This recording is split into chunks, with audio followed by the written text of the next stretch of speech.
Good evening and welcome to the first Council Residential Districting Commission meeting of the year. My name is Malik Moore and I'm serving as the chair of the CRDC. And with me today are my fellow commissioners. We have David Paul. We also have Avery Frost, Jeff Cabot, and we have Monica Sarazuela. The Council Residential Districting Commission is a collective of residents formed to draw maps creating 9 residential districts here in Columbus. We're excited to begin the 2021 districting work by hearing presentations from local experts this week and next. This week and next, and these folks will educate us as well as our viewers on important contextual information before we begin gathering feedback from the public. A reminder that this meeting is currently live on Facebook, YouTube, and also CTV, Columbus's government television channel 3. And so throughout the meeting, if you have questions, please ask them. Ask them in our Facebook or our YouTube comment section, and we'll do our best to answer those. Okay?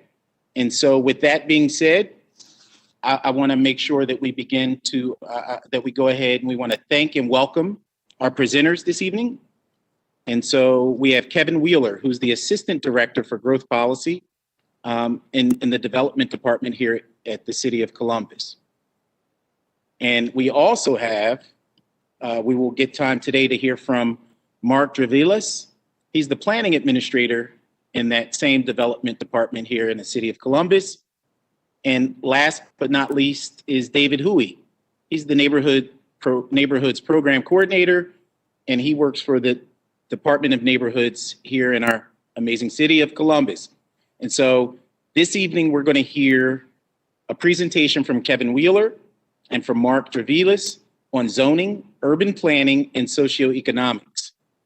Then we're going to hear a presentation from David Huey on area commissions and civic associations. And so we're also here to answer questions that you all submit through the Facebook and the YouTube chat.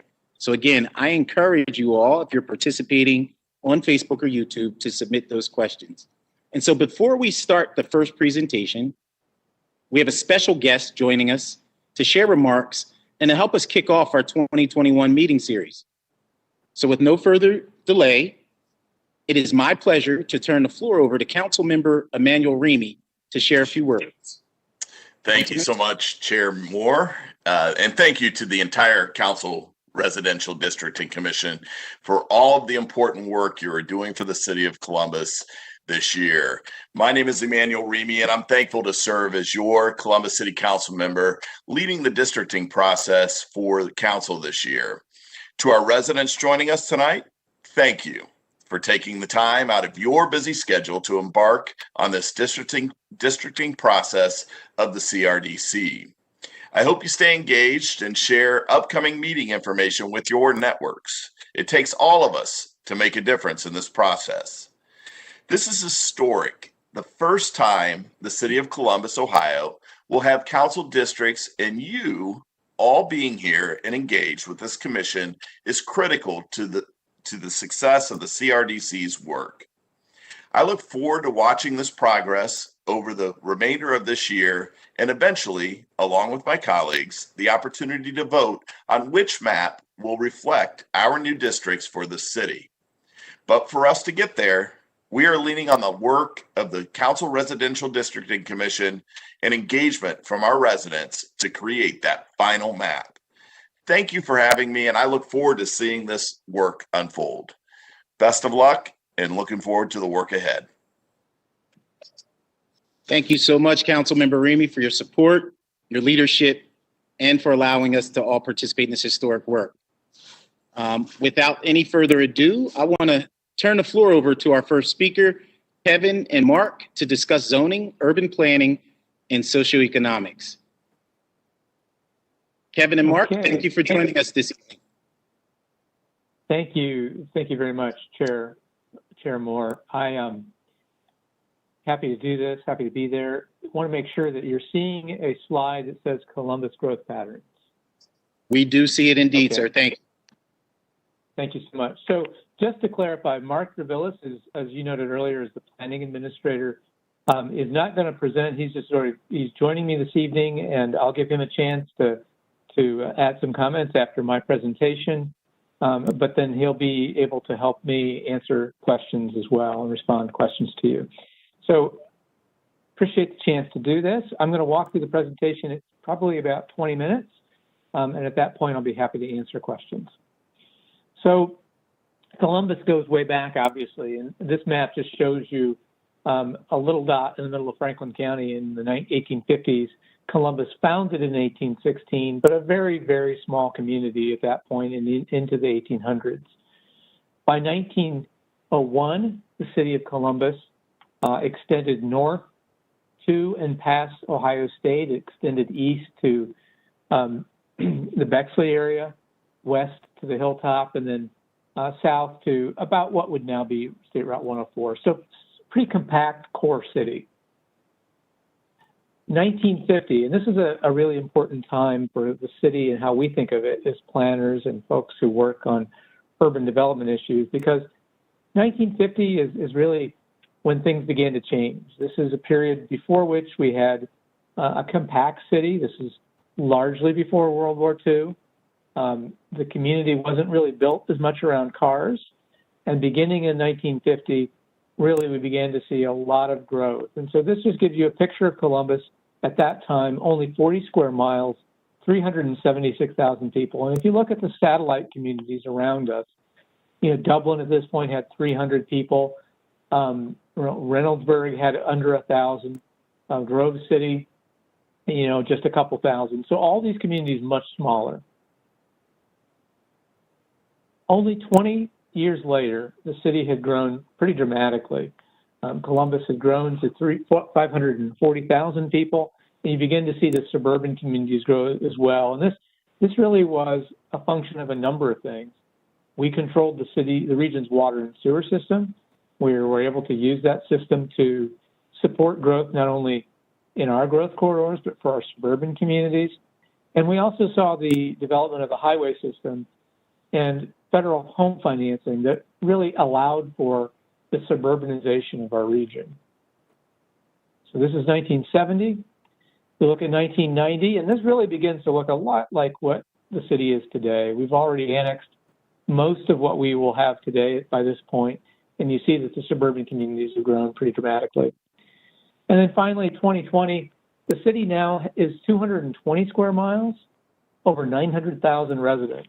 And one of the things I think is pretty interesting about that number is that during the same period of time, 1950 to 2020, the city of Cleveland kind of reversed its population in the same way. So they were at 900,000 and now they're below 400,000. And, you know, I think that this is something that was happening across the Midwest and Northeast. One of the principal differences is that Columbus continued to grow through annexation, and that's why you see our population and our land area changing over time. But this trend is not going to continue in the same way. We're really beginning to see a new era, or have already begun to see a new era. On the left, you have a chart which shows annexation by decade. And again, 1950s, and we started our growth policy that required annexation to Columbus or one of our suburban partners in exchange for water and sewer. You see pretty dramatic growth. We doubled in size in 10 years, and we added another 50 square miles. In the last 20 years, particularly in the 2010s, this annexation pattern has dropped pretty dramatically. There are a lot of reasons for that. They're complex, but the fact of the matter is it's simply not going to be the dominant theme of our future for growth.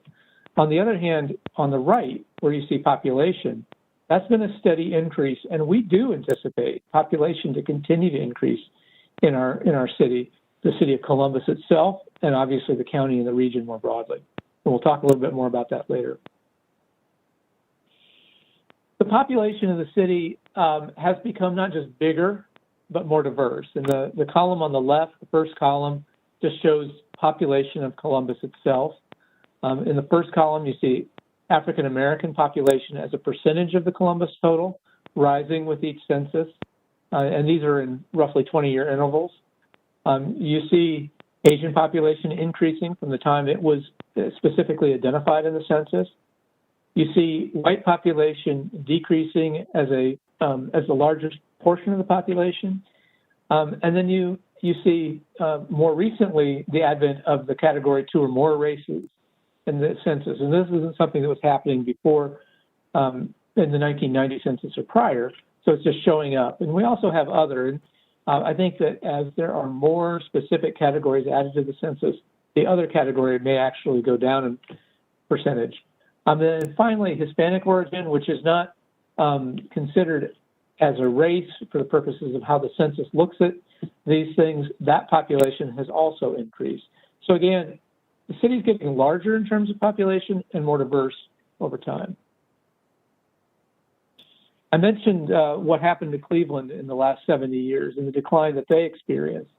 What's interesting, I think, is that Columbus, if you go back to that 1950 slide that showed a much smaller core city, 40 square miles, if we froze the city of Columbus at that boundary and we saw what happened to it over the next 70 years, 1980, 2000, 2018, what we saw is that the core of our city lost about 125,000 people.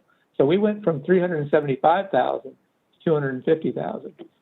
Again, very common across the Midwest and Northeast. We see cities, this happening to many cities, in many cases more dramatically. I think one of the things that's most interesting is that trend has reversed in the last 20 years. And everybody who's on this commission has seen the development activity in Columbus, the cranes in the air, and a lot of that activity has been in the core city. And so we begin to see population going back up in the core city. A little bit of history, and I'm sorry this presentation is going to take us back and then look at history and then it's going to look forward. It's going to be a little bit scattered, but I wanted to just try to cover a few things I thought were really important. And I show this slide, the 1908 City Beautiful Plan, for Columbus, because this was an era when cities across the country were beginning to say, there's a better way. We're turning our backs to our rivers. It's often the case that those areas are the most polluted. We need to be thinking about our city as a place to celebrate. And the 1908 plan really focused on public spaces, civic spaces, parks, public buildings, and laid the groundwork for part of what you see today in the downtown with the Capitol and the riverfront and so on. In the 1920s, across the country, zoning was becoming a tool that cities used. In 1923, Columbus adopted its first zoning code, and it just had 5 zoning districts. Today, we have about 50. So things were a lot simpler then. Nationally, in the Cleveland area, the city of Euclid was involved in a Supreme Court case that ultimately determined that zoning was constitutional. So Columbus continued to use it. Our code was updated in a major way in the 1950s, and while it's been updated frequently since then, we haven't updated it comprehensively since that time. And we've just begun some work to update that, which I'll talk about in a little bit. One of the other things that had a big impact on our history, in not such a good way, restrictive covenants. And some of you on this call are familiar with this. I think you may hear more about this at your next meeting. But restrictive covenants or deed restrictions are rules that apply to private property, subdivisions, and they can govern such things as land use, building placement, and architecture. But beginning in the 1920s, particularly in the North, in response to migration of African Americans to the North from the South, communities began to use restrictive covenants to specifically prohibit property ownership and occupancy based on race. This continued into the 1940s when the Supreme Court made a determination that activity violated the Equal Protection Clause of the Constitution. And so discrimination really had its roots in terms of land use and development in these restrictive covenants. And that was added to, or that pattern was reinforced by lending practices and real estate practices, which really compounded the impact. In Columbus specifically, Patricia Burgess published a book called Planning in the Private Interest through Ohio State University Press, and she looked at certain study areas within Columbus, not the whole city, but certain areas of the city, as well as several suburban communities, and found that between 1900 and 1945, there were 87 subdivisions platted that included race-based restrictions in Columbus. And that has a lasting impact.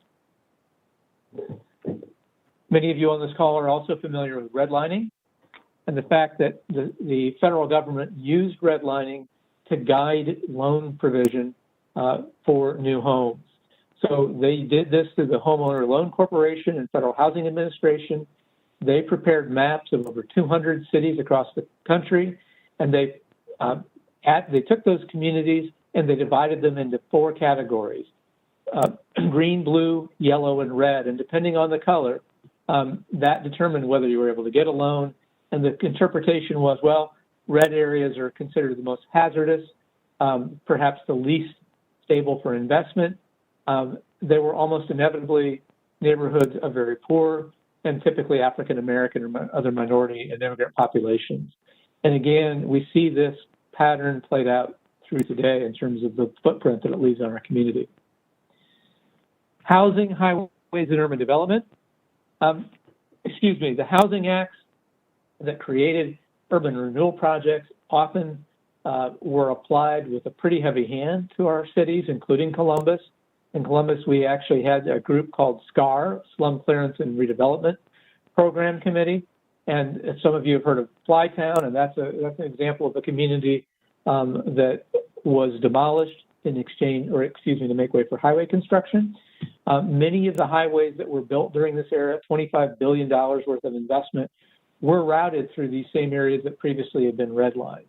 And we'll talk a little bit about this as well. But I know that next meeting, you're going to have some folks who are really very familiar with this work, and I'm looking forward to being able to hear from them myself, because I'll probably be sitting in on that.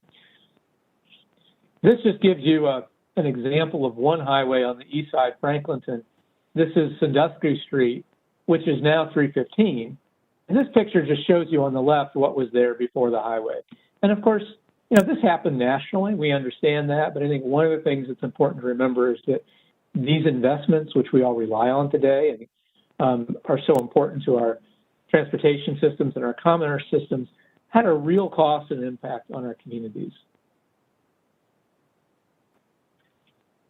This slide just begins to show the increasing reliance on cars. We're moving from a period before World War II when we were served by streetcars. You know, at the beginning, they were pulled by horses, actually, electric streetcars, into well into the 20s and 30s, 40s. Finally, these give way to buses. Cars, in the meanwhile, are becoming increasingly common in households. And then the federal investment in the highway system, which in many ways has been, you know, such an incredibly important element of our economy in terms of how we move goods and services. But that obviously had a big impact on our community and really furthered the suburbanization pattern. This is just one way of thinking about the impact of cars and how we've evolved over time. This is a picture on the left. This is a diagram of downtown in 1921. And here it is in 2008. And the biggest difference, besides some taller buildings, some bigger buildings near the river, are the lost buildings, the vacant spaces that are now largely parking lots. And this is a function of our downtown really evolving from a community or a collection of neighborhoods and businesses to one that is primarily just about business. I mentioned the footprint, the lasting impact of some of the things like redlining and restrictive covenants and so on. And one of the things that we've seen across the country and in Columbus is that areas that were, you know, marked as being higher risk and therefore unable to get federally backed loans, redlining areas, yellow lining areas, still show up today in terms of some of the social determinants of health and economic determinants that we look at around equity, opportunity, and just how neighborhoods are doing and how community folks are doing. And this map on the right just shows you the bulk foreclosure activity was the most prevalent. This map shows overlays redlining with median household income and just shows again how much overlap there is between the conditions that we struggle with today and the things that we saw historically. This map shows growth between 2000 and 2010, and those of you who pay attention to things like the census know that We're all waiting for the Census 2020 information, but that's still going to be a while. So the map here just shows you kind of what happened between 2000 and 2010. And it's two different things going on here. On the left, the colors indicate the areas that saw increased population by a percentage and decreased population. On the right, it's the same information, but now it's giving you the numbers. So really, the bigger circles are more population increases. The darker blues are more population increased by percentage. And so I should say bigger circles, the yellow circles. So the areas where you see the bigger yellow circles are areas where I'm pointing to the map as if you could see me pointing to the map. Those are areas that we saw decline. And this is in your presentation, and I believe Naya's going to be sharing this with you if she hasn't already. Okay, I'm going to move forward. Before I launch into that, I want to make sure and ask if there are any questions of clarification. We'll have a little time at the end for more in-depth questions, but are there any questions of clarification, Chair Moore, that you or other members of the commission have? Yeah, so far I've not heard a single comment from us. We're taking it in. And as I look at the public comment section, I'm seeing no comments at this time. Thank you, Kevin. Please continue. Thank you very much.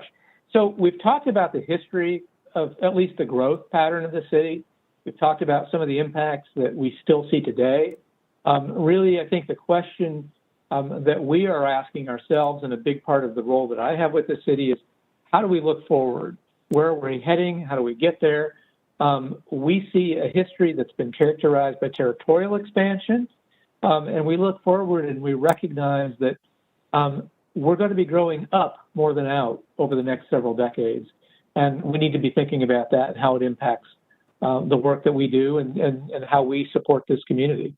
So looking forward, some of the trends that we see, again, population on the rise, 900,000 residents and growing.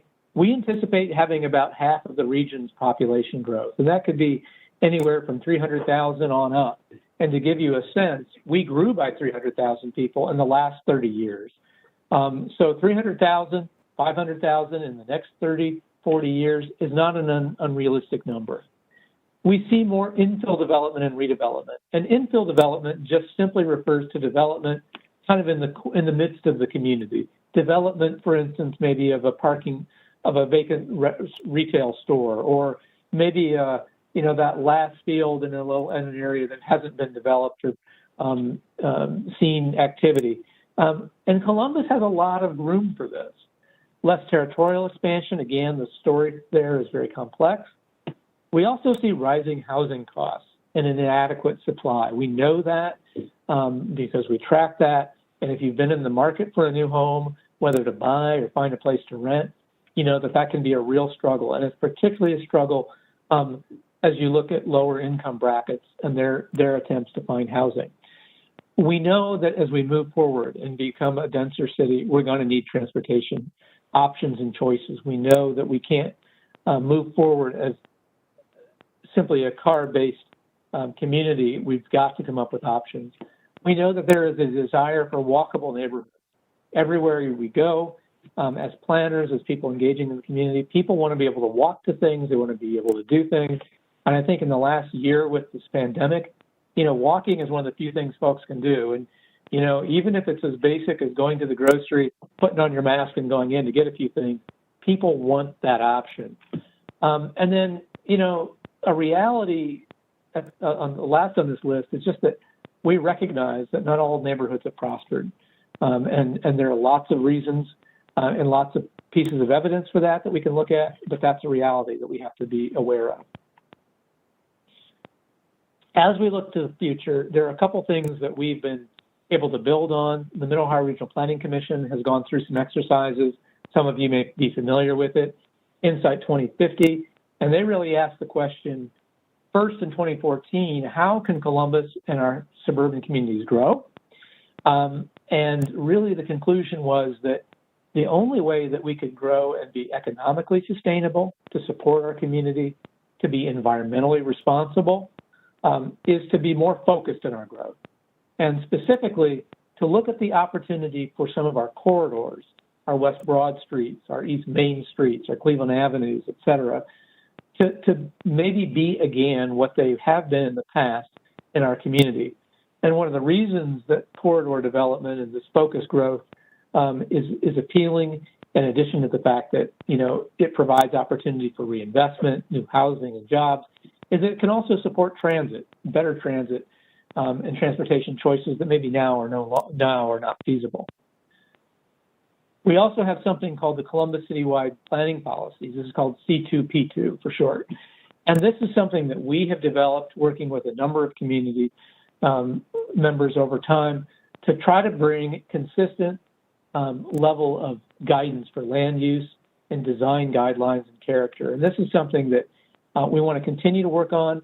And the goal here is to make sure that all parts of Columbus have the same set of tools to work with when they're looking at new development. Okay, so we've talked about some trends, we've talked about some tools that we've been using so far, but I think the big question really that we're still asking is how will we grow? Where are people going to live and work? How are they going to get there? What will our neighborhoods look like? And how do we build opportunity for our residents? And the good news is I think that there's some really important work underway. And so I'm getting towards the end of the presentation. If you're like me and you sometimes can feel impatient, but I want to just talk about some of the work that we're doing in this arena. First, Link Us. This is a partnership between the city, CODA, MORPC, Franklin County, and others to look at key corridors in our region and determine how we can move forward with improved transit that is reliable, transit that is frequent, transit that is high capacity and efficient. And the reason that there's such a focus on this is because access to transit, mobility in general, can provide access to jobs, it can provide access to housing choice, education, healthcare, and a host of other things that are so fundamental to opportunity. And this picture here, these pictures on the right, show what's called bus rapid transit.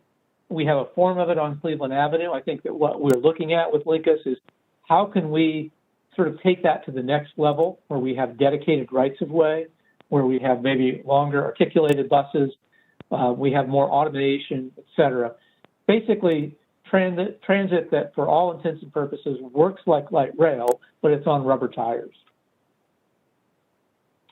Corridors that we're currently looking at now, west side, east side, northwest corridor, and we will continue to look at ways in which we can improve transit service to other corridors. And I mentioned the Cleveland Avenue. We have the CMAX line there now, and we're going to continue to look at how do we improve transit in all these corridors. This work is just underway. It's a pretty broad effort. There's a website. You're going to continue to see and hear more about it. Zoning code update. I mentioned that earlier. I won't go into too much detail, except to say that we are, again, looking at a code that has not been updated comprehensively since the 50s, excuse me.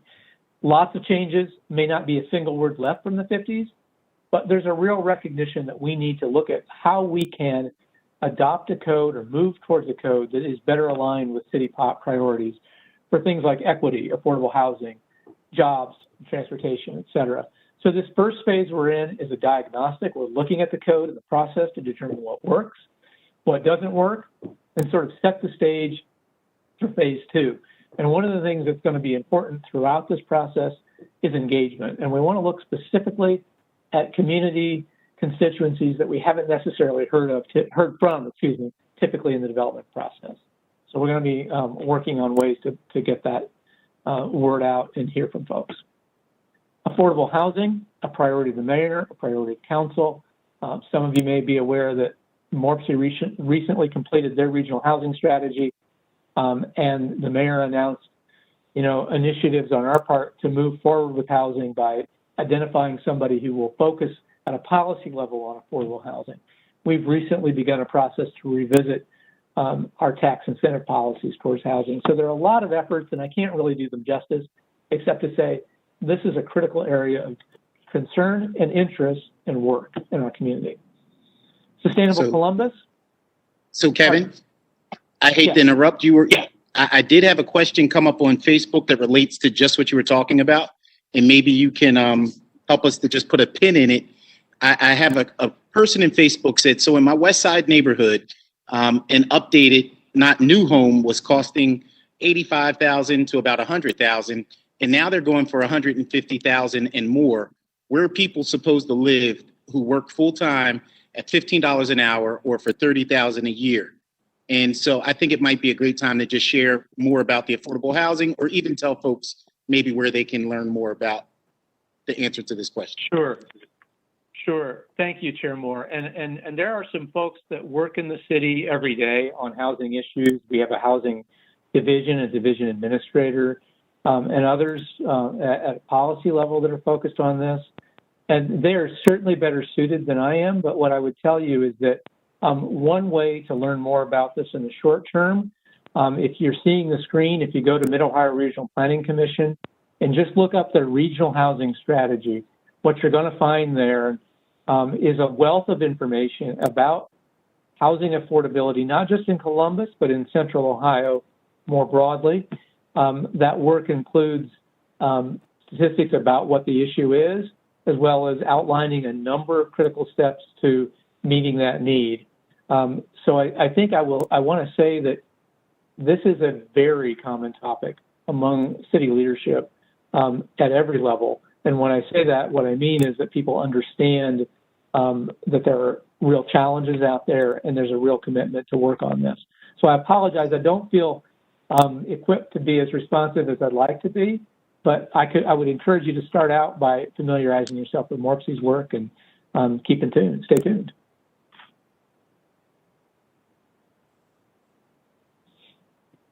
So Sustainable Columbus, again, I think that as we looked at the region and how it could grow, I think one of the questions really, not just how do you provide enough housing, how do you make sure that you've got, jobs for folks and revenue to do the things that cities need to do, but how do we do this in an environmentally sustainable way? In the last couple of years, all the things that have happened with climate, the lack of predictability, these are things that really reinforce that this stuff it matters ultimately. It is impactful to how communities,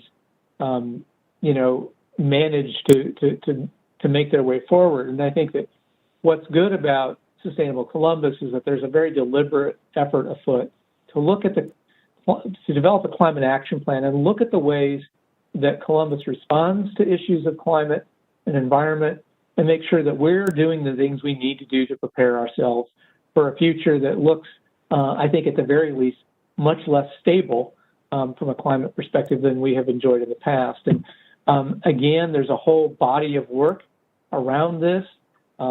If you go to columbus.gov sustainable, you'll find your way to the Sustainable Columbus site and a lot of the information about what's happening there. Okay, and I believe my final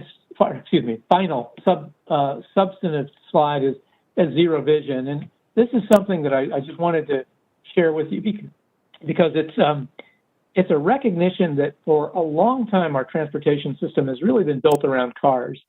And that shows up in terms of vulnerability of pedestrians and bicyclists in terms of accidents.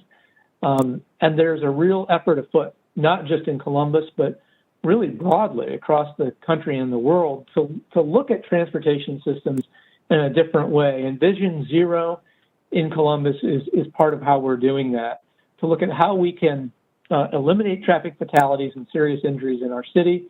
And that starts with even how we design our roads and our infrastructure. And so that, again, is something, hate to keep pointing you to websites, but that's something, again, that the Vision Zero effort in Columbus is up and running, and there are folks who are working on that on a daily basis. So I'm going to stop. Mark, if you can unmute yourself and just share if you have any brief observations to add to that, that would be great. And then otherwise, I think we're ready for any questions.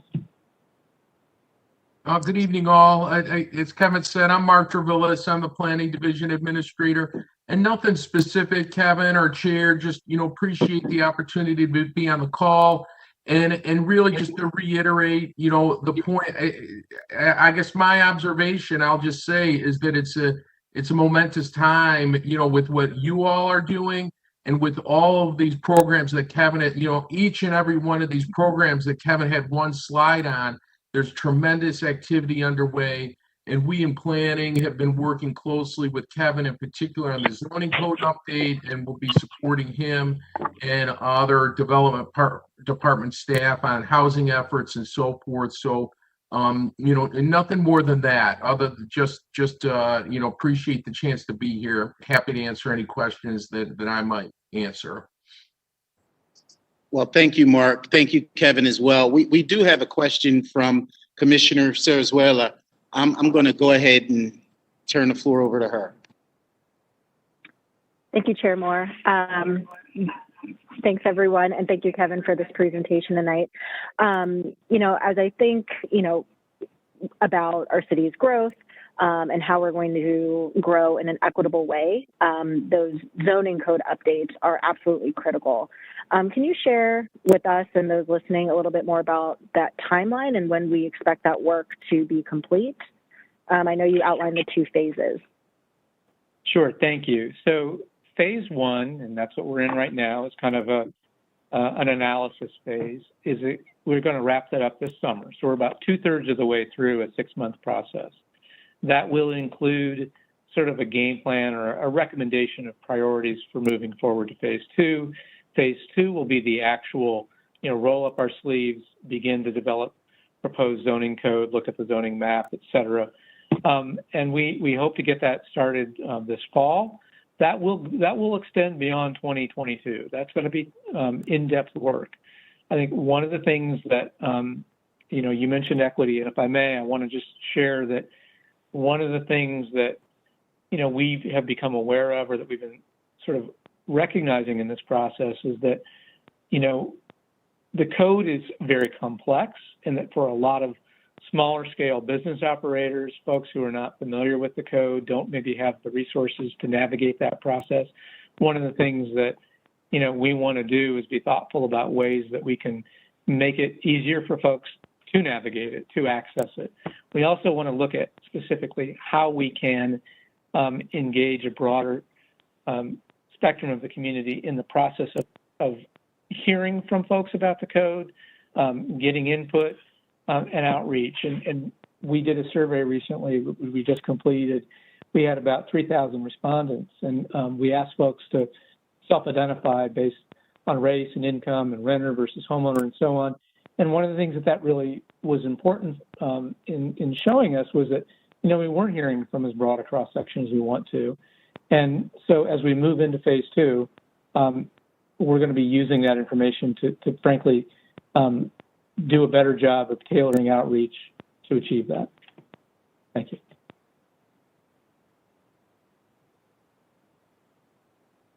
All right. Well, thank you, Kevin and Mark, so much for your presentation. You've given us great information. That regional housing strategy, Kevin, I think will give folks something to kind of chew on for a moment. And before we move forward, I want to ask any of the other commissioners if we have any questions for the good of the order. And with there being no additional questions or comments, we're going to go on to our next presentation. Again, thank you, Kevin, and thank you as well, Mark. And so next, we're going to hear from David on the area commissions and civic associations. David, thank you for joining us this evening.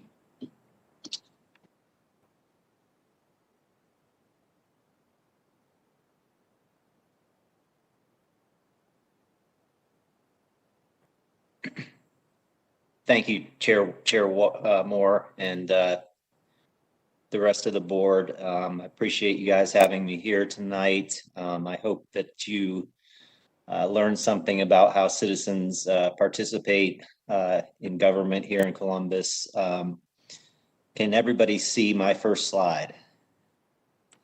Yes, sir. We see the Department of Neighborhoods, who we are and what we do. Okay.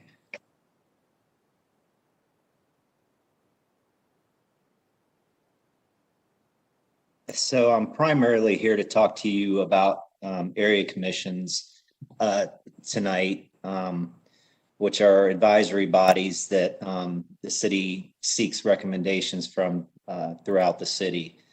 There are 21 area commissions, but a little bit about how our department functions and how we support area commissions first. Department Neighborhoods is a fairly new department created by Andrew Ginther, and about 4 years ago. And these sort of functions that supported area commissions were formerly in the Department of Development. This function has moved over to the Department of Neighborhoods. I oversee 8 neighborhood liaisons that cover different geographic areas of the city, and they provide all kinds of support to our area commissions and civic associations.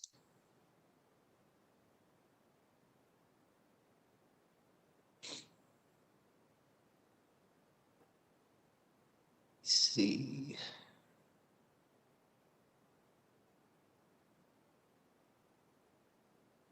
So a little background on what our department, how our department functions and what we do. The liaisons are a big portion of our department. We also have 5 neighborhood pride centers that the liaisons work out of. I'll talk a little bit more about that later in the presentation. We have a neighborhood pride program, which many of you are probably familiar with. We have a New Americans Initiative. We house the 311 Customer Service Center, Community Relations Commission, which investigates discrimination complaints.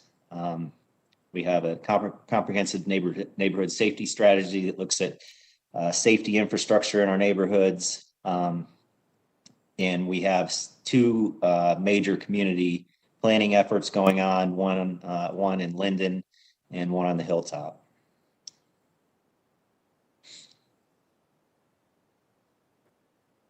So our liaisons are kind of the eyes and ears, the frontline folks that work in the neighborhoods. They provide assistance and technical assistance to the area commissions. We advise them. They manage our neighborhood pride centers. Probably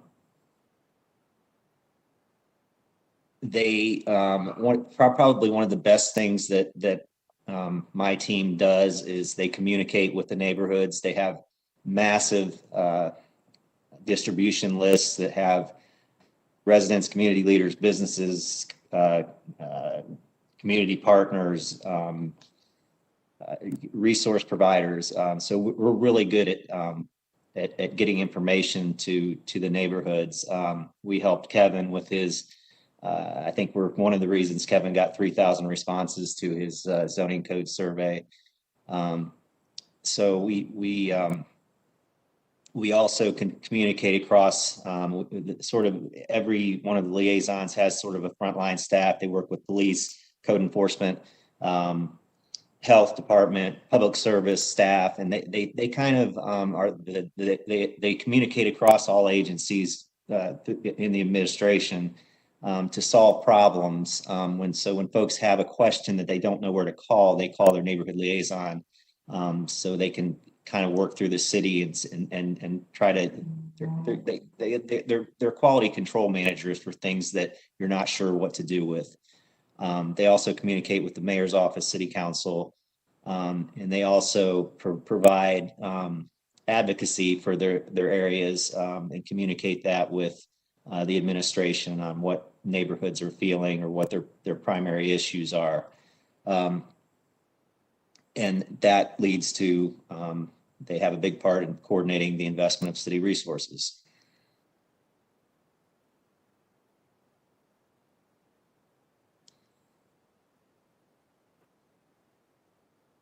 Yeah, I'm going to skip that slide, same thing. So again, I kind of went over this. This is the folks that they primarily work with, the different community-based organizations and the different parts of our administration. Those are the locations of our 5 Pride Centers. Prior to COVID, Pride Centers were drop-in places, but they're currently not. But we basically have north, south, east, and west, and we have one on the far east side. which is near Bryce Road. But they all served as places where you can go to talk with your neighborhood liaison, your community liaison police officer. We had health department social workers there, folks from the refuse division. We're working on a plan now to expand services at the centers once they reopen.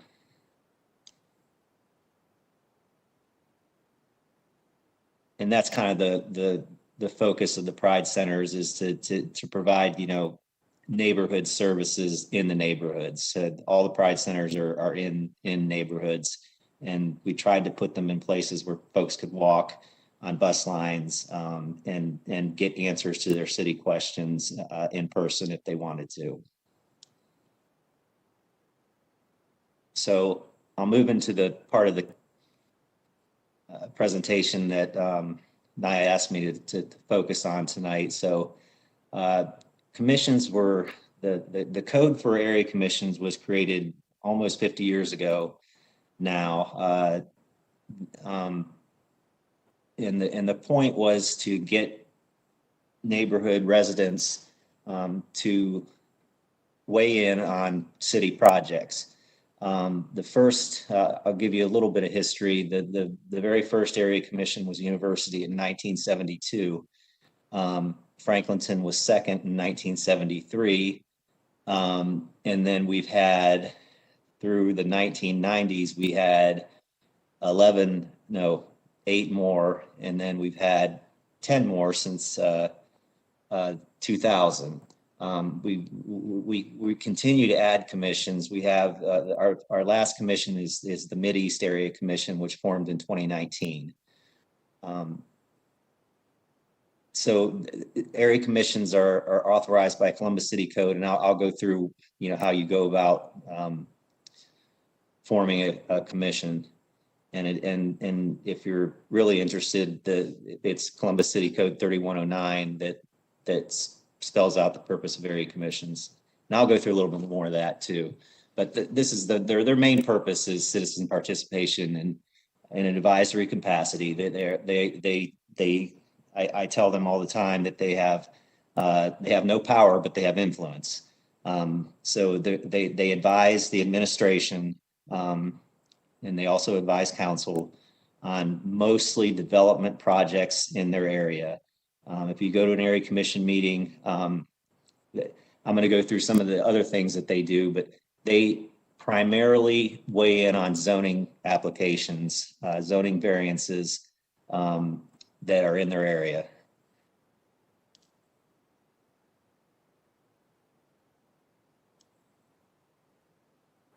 So this is some of the other things that the commissions do. We try to make it so folks that are having problems can come to their area commission to sort of raise it to another level. They also work with council on things that they would like to see changed legislatively. They do make recommendations for restoration of preservation and history elements of their neighborhoods. But that bottom one is what I went over. That's their primary role: rezoning, special permits, variances, demolitions, and zoning appeals. So typically, area commissions meet monthly. Our department has provided one of the things we had all of the officers in sort of a retreat 3 years ago, and we asked them what kinds of things that they wanted us to provide for them. And one of the things was best practices. So we went through everybody's bylaws and we kind of came up with a list of things that worked well and gave that to them. And some of the things include a code of conduct, an inclusion clause, how you remove commissioners. We get lots of questions about how commissioners can be removed, and really the administration or council cannot remove commissioners. There's nothing in the code that says that has a procedure for that. They have to put that in their bylaws and sort of police themselves. commissioners are volunteers. So we ask them to put a conflict of interest in their bylaws, but we would prefer that commissioners do not vote on things that they're financially associated with, and most of them don't.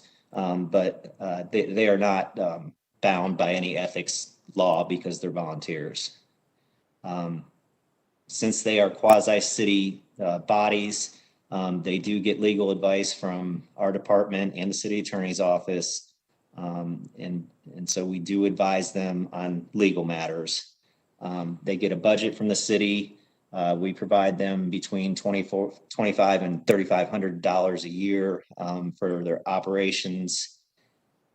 They may not fundraise or accept any money from any other source. They also may not sign contracts. Most area commissions have robust subcommittees in education and planning and zoning and housing that meet also sometime during the month, so that business can be conducted not just at the main full commission meeting. Most commissioners are elected by their neighbors, so they all have an election day, an election procedure, and a process for how folks can become candidates. Most commissions have appointed members too. A lot of them have a position for clergy or area business associations, community resource providers, etc.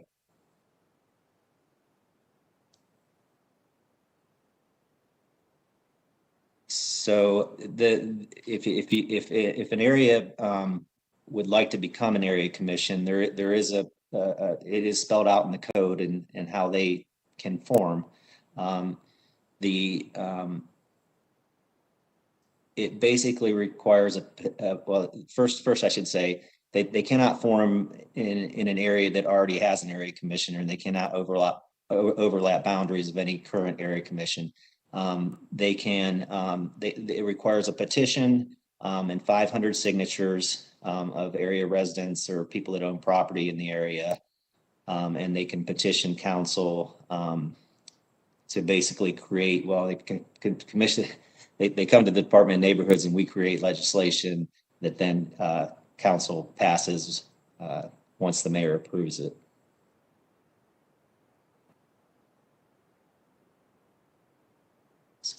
So a couple of details about their formation. Commissions can be between 7 and 21 members. Once they're elected or appointed by their commission, the mayor approves their appointment with the concurrence of city council.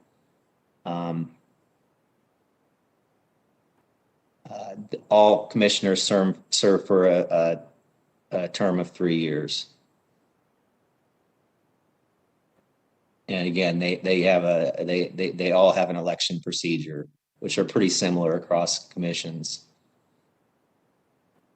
So this is a difference between most community organizations.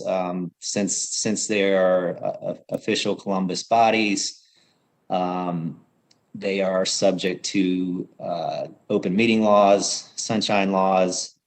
So all of their meetings have to be published, or the city publishes all their meetings in the Columbus City Bulletin, but we also ask them to put them on their websites or social media pages so that folks are aware of the meetings and can attend the meetings, and there always has to be a provision for public comments at these meetings. Exactly like city council.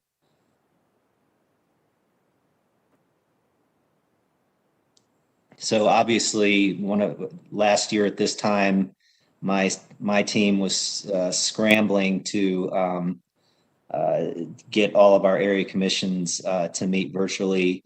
Emergency order from the state allows them to meet by teleconference, how we're meeting tonight. It took us probably 3 months to get all of the area commissions to meet virtually. There's some challenge. We had a lot of challenges. Most area commissions are older folks. And so getting everybody on the same page as far as being able to attend a meeting and having the proper technology to do it was a challenge. But all but one of our area commissions are meeting virtually. One of our commissions has gone back to meeting in person.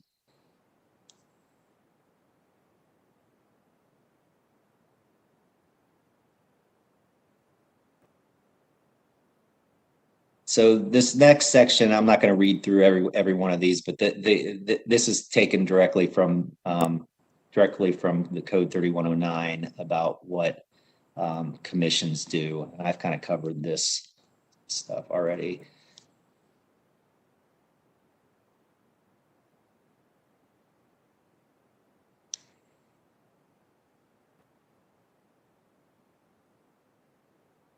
Yeah, they're right now going through the capital improvement process right now. Council comes to the commissions to ask what kind of infrastructure improvements should be prioritized for each neighborhood.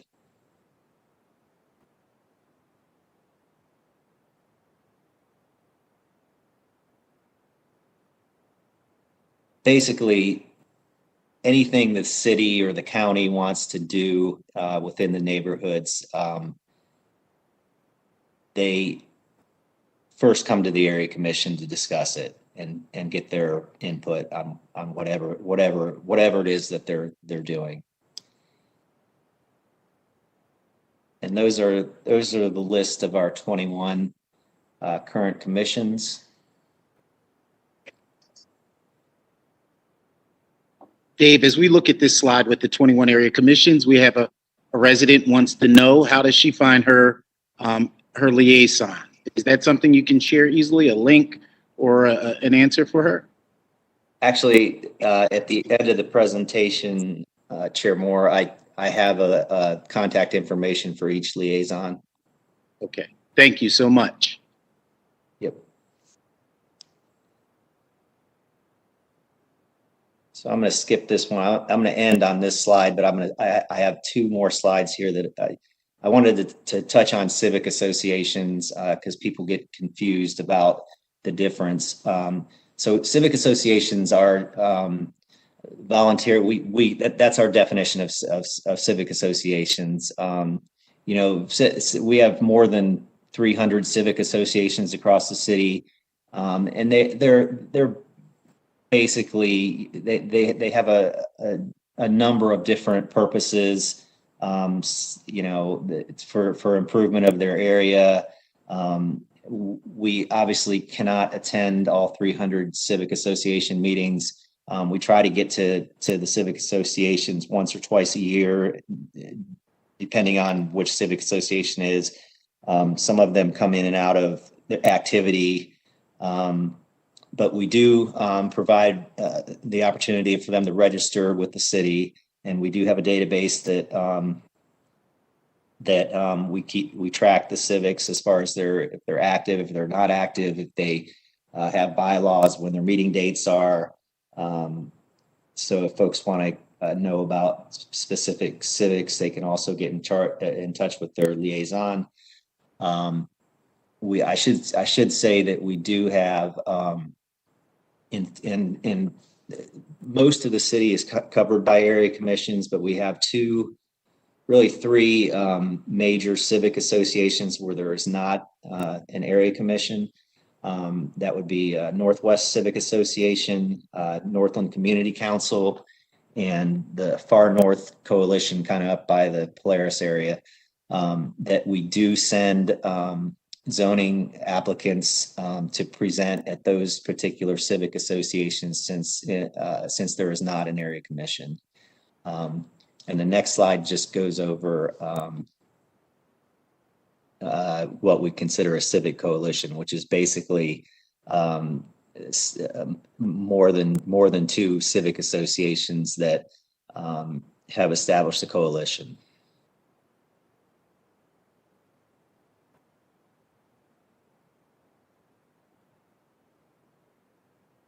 So for the person's question there, those are our 8 liaisons. So I'll leave that up there for a second.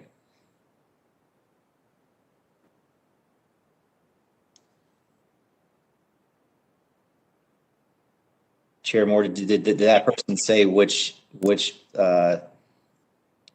area she was looking at? You know, I don't know what area it is, but I do appreciate you not only addressing it, but leaving that slide up there. I'm sure the folks working behind the scenes will also create a link so that that can be shared. Thank you so much, Mr. Hui, for all that you shared during this great presentation. And at this time, I'm going to open it up to our other commissioners for questions before we let you go. Is that okay? Sure. If I can add one thing, for I'm not sure how to do we know how to go backwards on this slideshow? How do we go backwards?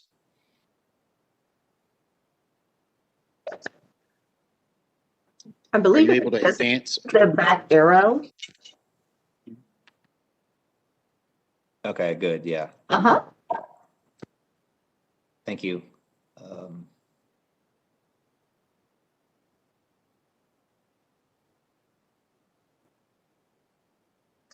So we've created a website it's a landing page for all area commissions. And I thought for the purpose of this board, since I'm sure you're interested in the boundaries of the commissions, there's our area commission map there. And the address is CBUS Area Commissions with an S .org. And you can click on, you say like this is Hilltop. You can click on the map and you can get like general information, who the liaison is, who their chair is, who their zoning chair is, that kind of information. And you can click on the individual commissions here. Like we'll go to Far West, and they provide content on their own landing pages. They provide whatever information they want to provide as far as when their meeting times are, who the commissioners are, when their subcommittee meetings are, if there are events in their neighborhood. There's a calendar generally. Their Facebook media, like Franklinton's putting their recorded meetings up so you can watch them anytime you want. There's a festival that they're having. So it's a very useful page for folks interested in knowing more about their commissions. But I will stop there and take any questions that the board has for me. Yep, we have two questions coming to you, sir. We have one from Commissioner Sarzuela, and then we have one as well from another commissioner. So, Commissioner Paul. So just give us one moment. Thank you, David, for your presentation tonight. I have a question, and I know we can probably pull this later, but do you know offhand what area commission is the largest in terms of population and which one is the smallest? And do you have those numbers generally offhand, how many people we're talking about? I do. I have 2019 data that I could share. Greater Hilltop is by far the largest in population. It's something like 71,000 residents. And I want to say, can you guys see my pointer? No, you can. So, and Fifth by Northwest is our smallest. They have a population of like 4,000. So not to fluster you, but we can see your pointer. We just don't see a map or whatever it is that you might be. Oh, you don't? No. I see. You can't see the commission map. No, sir, not at this time.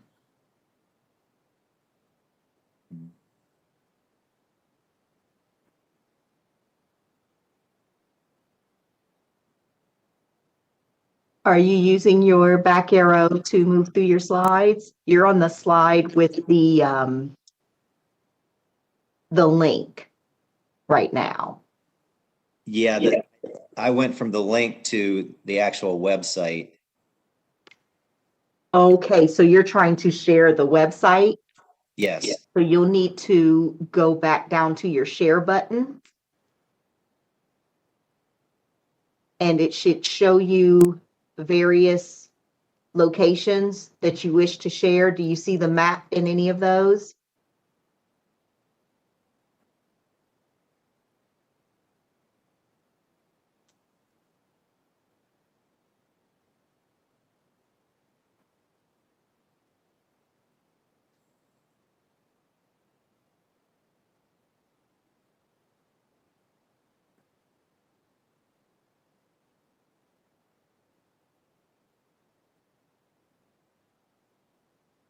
When you click the share button, in the various little bubbles, it'll show different content you can share. Do you see the map?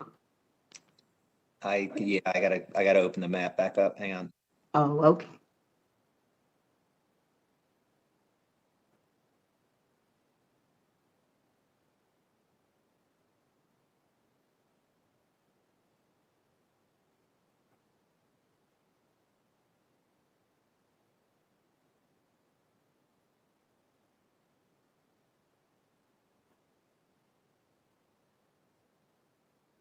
Mr. Hui, if for now you want to share the data and we can get the reference, all of the what you're using to provide us the data, if that works easier. Okay, now we see your map. You can see it. I can indeed. Yes, sir. Okay, So so you were talking I Hilltop thought you guys. having 7,000 residents. Yeah, so this is what I thought you guys could see before. So if you click on the map and you hit this little arrow, it gives you all the information on the chair, the zoning chair, and your liaison. When the meetings take place, obviously these meetings are not taking place in person anymore. But here's the, you can click on that, and there's the Franklinton page. They typically have their calendar of events. And there's their meeting recordings.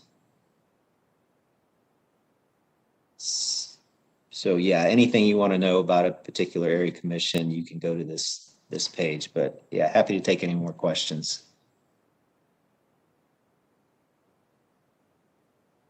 All right, we have another question from Commissioner Paul. Mr. Hui, thank you for your presentation. My question was, the objective of this body, as you know, is to define geographies, districts that will be used to elect city council members. And all of us are already familiar with living in effect in multiple districts. Obviously, we've got Senate districts and House districts, state districts, and so forth. But I guess my question is, when this process is complete and hopefully our work has generated a good set of maps that are roughly equal in terms of population and so forth, has there been any thought at the city to perhaps redefining the neighborhood liaison areas, or otherwise perhaps using this work also to alter the way the city provides neighborhood services? Just curiosity. We haven't really talked about that. It's really close, because I think you're going to have 9 districts and we have 8 neighborhood liaison areas. Exactly. So I think that it would make sense to look at that once you define the districts, or hire another person. So we have 9 that would align with the 9 districts. But yeah, I did a little bit of thinking about what your task is here, and I did look at the numbers based on population and households, and you have a difficult task ahead of you. It's going to be complicated to make contiguous areas that are equal. If you are making, I don't know if you're doing contiguous areas, but if you're doing that, it's going to be very difficult to, like, for example, like my West liaison has Franklinton Hilltop, and Westland. That area has more than 100,000 households. Yes. And it's like the core commissions like Franklinton and Near East and Fifth by Northwest, Milo Grogan, all have very small population. And as you get out further, far west, far east, Hilltop, they have much larger populations. So yeah, it will be a challenge, but I'm glad to share any data I have with the board. Thank you very much, sir. Appreciate it. Right. Thank you, Commissioner Paul, for a great question. Thank you, Mr. Hui, for a great presentation. And at this time, I think we've heard from all the commissioners with questions. And so I want to just thank you again for your presentation tonight, Mr. Hui. And I want to thank, at this time, I want to thank all of our presenters, Kevin Wheeler, Mark Revelis, and you, David Hui, for joining us.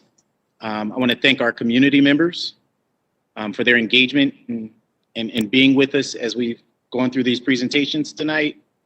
So at this time, I just want to share that we've completed the presentation portion of our meeting, and now we're going to begin to continue on with the working session. And so we invite the viewers to stay on if you like. But I want to share some information before we transition into the next phase of our meeting. Our next meeting will be 1 week from today, Wednesday, May 12th at 5:30. Our second educational meeting is that meeting on May 12th.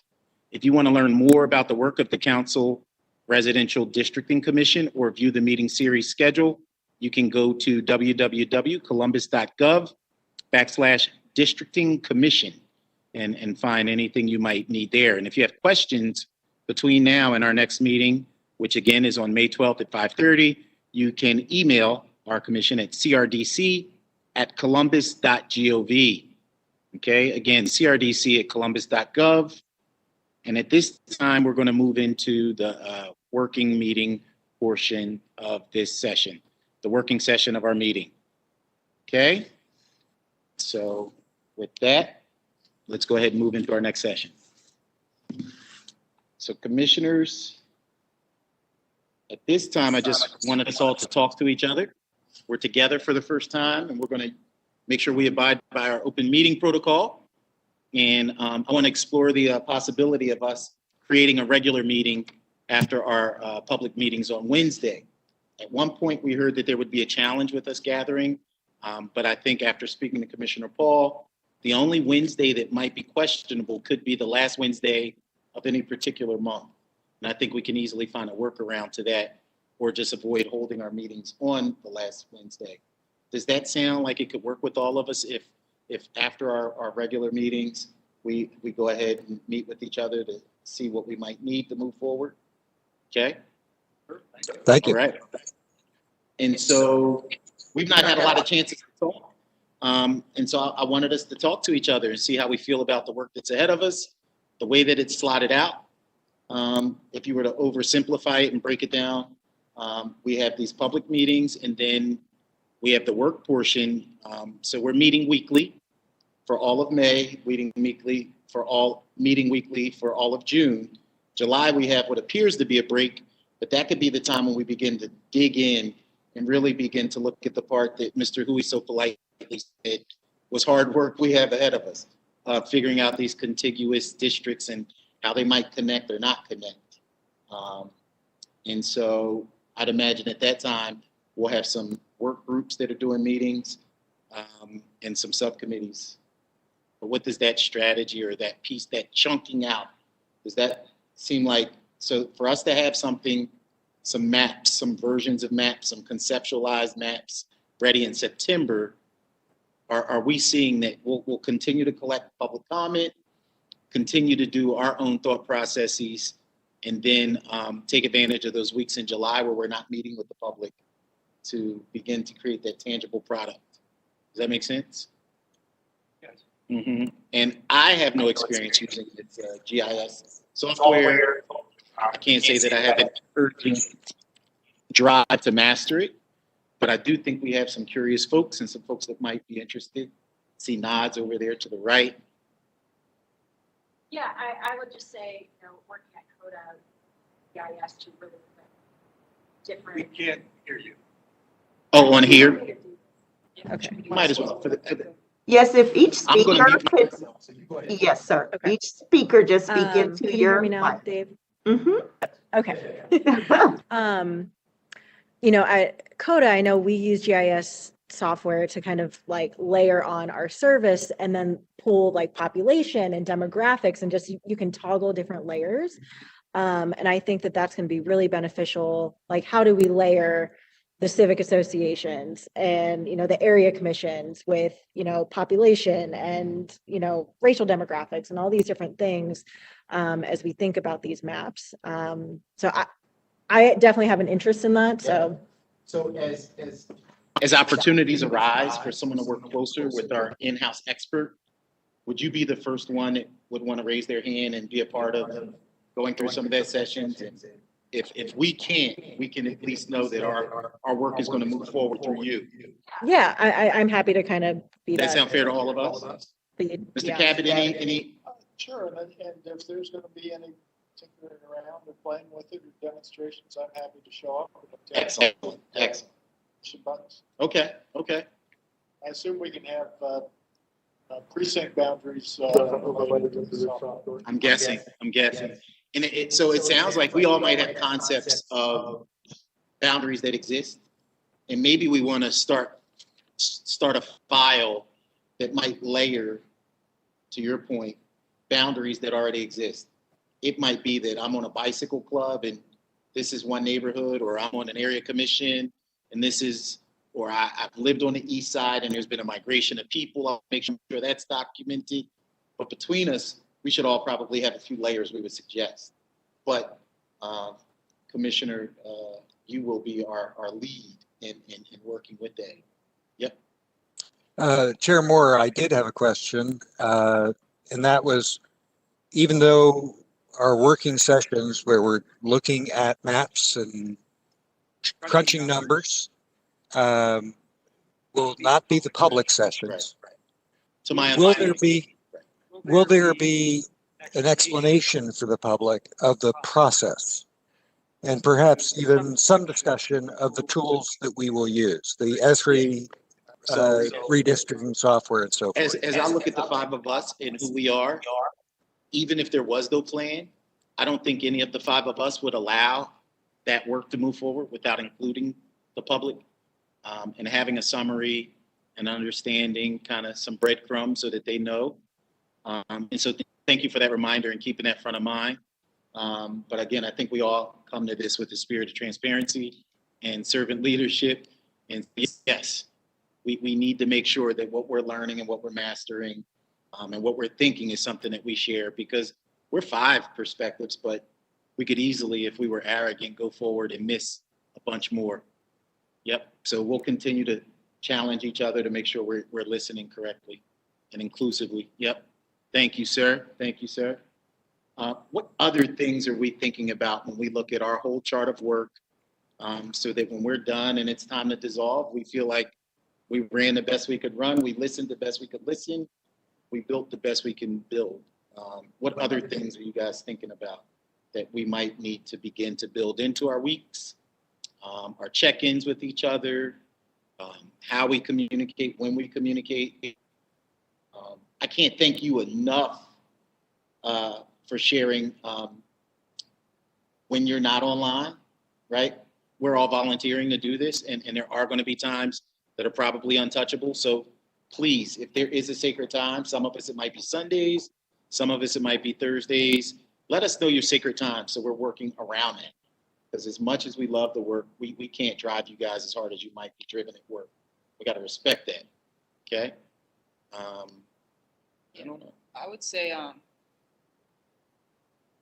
want to unmute? Okay. Yeah. I would just say as best as possible, if we can predict it, some of these Wednesdays are going to go long. And so we would have to move that working group meeting to a different day just Yep. because, it's a long day. And then as far as the data sets that we're compiling for Esri, or for the Esri software, if we can start trying to like make that list sooner than later, because there might be some stuff that we can have, some stuff we can't have. And we could start, I would like to start seeing some of that data and kind of thinking about methodology, because I know we're going to get those questions from the community when we're having these meetings. And so, yes, we're not there yet, but if we can start kind of thinking ahead, like what information would go into this kind of decision, I think that's going to be really helpful. Okay, good stuff. If I could just add to that, I know this week and next week are about, education. But as we go into these quadrant meetings where we're going to different parts of the city, I'd like to maybe start those meetings with presenting the map, like of the area, and kind of just giving an overall kind of just overview of what the current area looks like. Maybe talking through, okay, these are what the area commissions are currently. Here are the civic associations. So even those listening can have that context. That's just coming to mind. And I guess Chair Moore, do you have any thoughts of how those, quadrant meetings are going to run? Are there certain people we will always invite to present, whether it be the area commissioners or? Yeah, I think it's a great question. And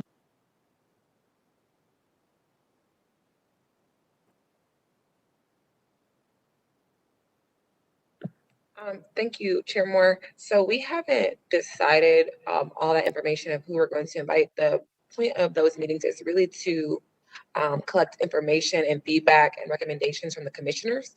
So we may invite the area commissioners that are there to present or to talk, but they will be invited more to give feedback throughout the meeting versus having them do a full-on presentation. But if you all are interested in having them present, that is something that we can further discuss. Does that answer your question?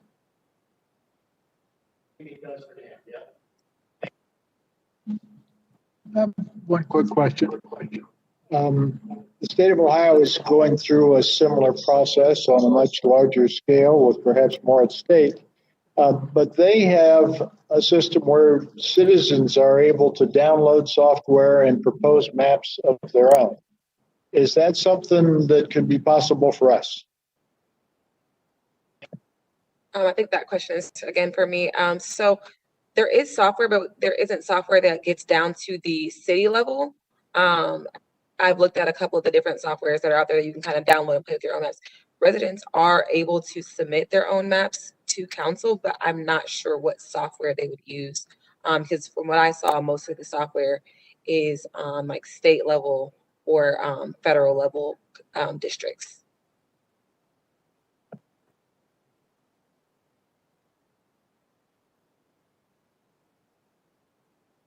I would say along those lines, if we don't have a software to identify, but if we do offer that option, because there are lots of people who have very specific thoughts about how this should go.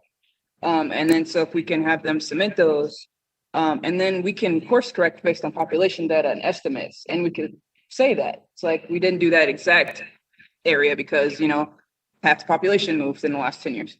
But I think that if we don't give the community a chance through our process, to really communicate that, it could just be streets, north, south, east, west, then we can try to, we do the map building, but, ask them for comment for sure.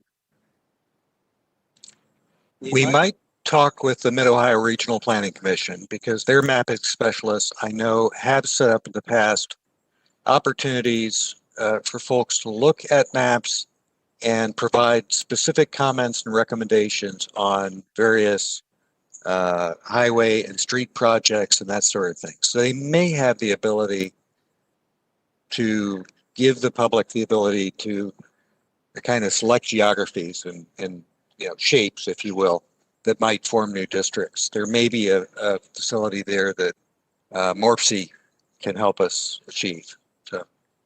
So if I hear us all correctly right now, what we're looking at is a way of either tweaking our software that we're using already, but ultimately making sure that we're giving the citizens as many opportunities to contribute as possible.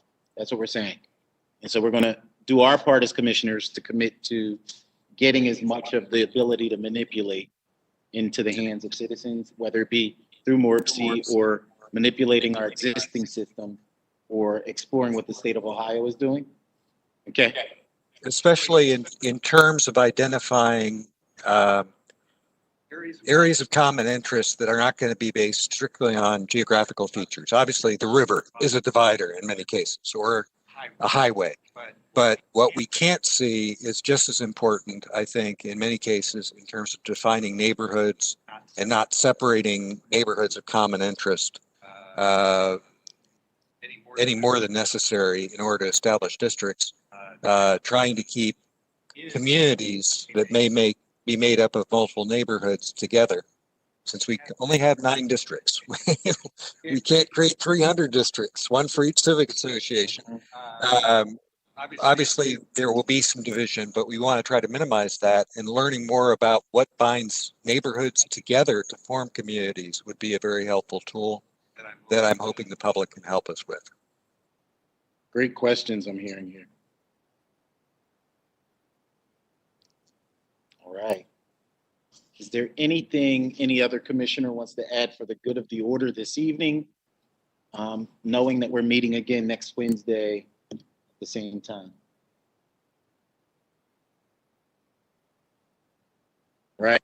So to all who are here as public, as our community public, we're going to be wrapping up at this time. I want to thank you again for attending the CRDC's first meeting. We do indeed hope that you all continue with us, and we see you at our next meeting, which is Wednesday, May 12th at 5:30. And so, speaking on behalf of all of the other commissioners for the CRDC, we bid you farewell and hope to see you next Wednesday. Have a great evening. Thank you.